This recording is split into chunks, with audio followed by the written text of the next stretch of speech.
ڕاوێژکاری ئەڵمانی ئەنگلا مێرکل لە ساڵی 2017 بۆ چوارەم تێرم خۆی کاندید دەکات. وەک ئەندازیاری سەرەکی ئەوروپایی بۆ گەمارۆکانی دژی رووسیا، شارەزایان دەڵێن مێرکل ئەو ڕێبەرە ئەوروپایەیەکەوە مۆسکۆ زۆر حەز دەکات لە هەوڵەکەی شکست بهێنێت. مێرکل گوتی ئەم مانگە دەبێت ئەڵمانیا ئامادە بێت بۆ پەرجدانەوەی ئەو هەوڵانەی کە بۆ تێکدانی هەڵبژاردنەکە دەکرێن. Dazu müssen wir auch die Menschen sehr informieren. ئێمە دەبێت خەڵکی ئاگادار بکەینەوە باوەڕی سیاسیمان بەڕوونی دەربڕین، هەروەهاش نابێت ڕێگە بە خۆمان بدەین تووڕە بکرین. ئێمە تەنها پێویستە ئەوە بزانین کە شتێکی وا هەیە ئامادەی بین. ئەمە خاوی لاوازی ڕاوێژکار مێرکڵە کە لە ساڵی 2015 نێزیکەی 1 ملیۆن کۆچبەر گەشتنە ناو ئەڵمانیا. شارەزایان دەڵێن رووسیا زۆر دەچێت هەوڵ بدات تەوژم بە هەستی دژە کۆچبەران بدات.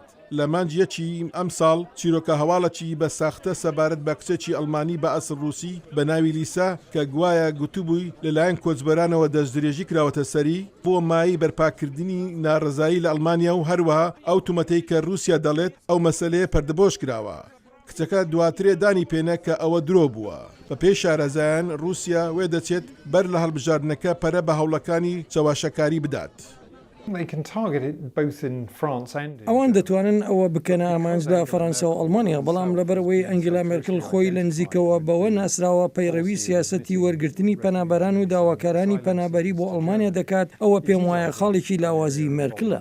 ئەو پارتە بەدیلەی ئەو پەری ڕاستی ئەڵمانیا کە دژ بە کۆچبەرانە خەریکە لە دەنگدانەکان بەرز دەبێتەوە. جا پەلامارە تیرۆریەکەی دووشەمەش لە بەرلین بۆی هەیە پشتیوانی زیاد بکات.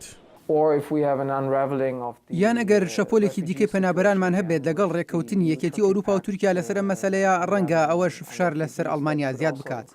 لە سەرانسەری ئەوروپا پارتیە ئەو پەرە ڕاستڕەوەکان هەوڵی پەیوەندی بتەویان لەگەڵ رووسیا داوە. مارلین لیپان ڕێبەری بەرەی نیشتیمانی فەڕەنسا وەرگرتنی قەرزی 10 ملیۆن دۆلاری لە بانکێکی رووسیا مسۆگەر کرد بۆ بربەرەکانی کردن لە هەڵمەتی هەڵبژاردنەکەی. بۆن دەڵێت پارتیە جەماوەریەکانی ئەو پەری ڕاست یەک ئامانجی هاوبەشیان هەیە لەبار یەکبردننی یەکێتی ئەوروپایە. هەروەها لە ڕوانگەی رووسیەوە ئەگەر بتوانیت ئەوروپا دابەش بکەیت و ئەگەر بتوانیت پاشان تاکە تاکی دەوڵەتەکان هەڵبژێریت و وایان لێ بکەیت و هەست بە زیاتر لاوازبوون بکەن یان وایان لێ بکەی هەست بکەن کەوا دەبێت خۆیان لەگەڵ رووسیا ڕابهێنن ئەوسا ئەوە سەرکەوتنێکی مەزنە.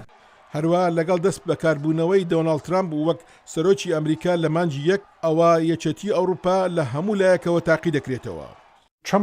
ترامپ خۆی وەک پوتین پێدەچێت ئەوەی پێ باش بێت کە بە شێوەیەکی دوولایەنی نەک فرەلایەنی مامەڵە لەگەڵ ئەو وڵاتانی ئەوروپا بکات. جا لەبەر ئەوەی من پێم وایە ئەو بەلایەوە گرنگ نییە ئەگەر لە ڕاستیدا یەکێتی ئەوروپا لاواز بێت لە ئاکامی جموجوڵی رووسایی لە هەڵبژاردنەکانی ئەوروپا لە مانگی داهاتوودا. لەو دەمەی کە ترامپ گوتی هاوپەیمانیەکانی ئەمریکا لە ناتۆ پێویستە پارەی زیاتر بدەن بۆ بەرگری، نەیگوت خوازیاری ئەوەیە ببینێت یەکێتی ئەوروپا لاواز ببێت. ڕێبەرانی ئەوروپایی و مێدەوارنکەوە بە زوو لێدانی زەنگی وشاربوونەوە هەر هەوڵێک لەلایەن مۆسکۆوە بۆ کارتێکردنە سەر هەڵبژاردنەکانی داهاتوو سەر نەگرێت. بەڵام شارەزایان وشداری دەدەن کەوا هەڵمەتە پروپاگەندەکەی رووسیا ئێستا زۆر چاک کەوتۆتە گەڕەوە.